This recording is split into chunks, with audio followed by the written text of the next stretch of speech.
بسم اللہ الرحمن الرحیم۔ حضرت تھانوی رحمۃ اللہ علیہ فرماتے تھے کہ میں نے ہمیشہ 4 باتوں کی پابندی کی۔ نمبر 1،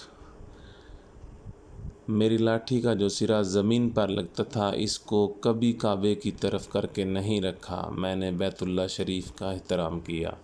نمبر 2، میں اپنے رزق کا اتنا احترام کرتا کہ چارپائی پر بیٹھتا تو خود پانتی کی طرف بیٹھتا اور کھانے کو سرہانے کی طرف رکھتا۔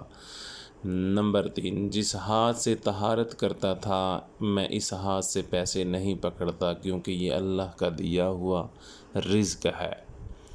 نمبر 4، جہاں میری کتابیں پڑھی ہوتی تھیں میں اپنے استعمال شدہ کپڑوں کو ان دینی کتابوں کے اوپر کبھی نہیں لٹکایا کرتا تھا۔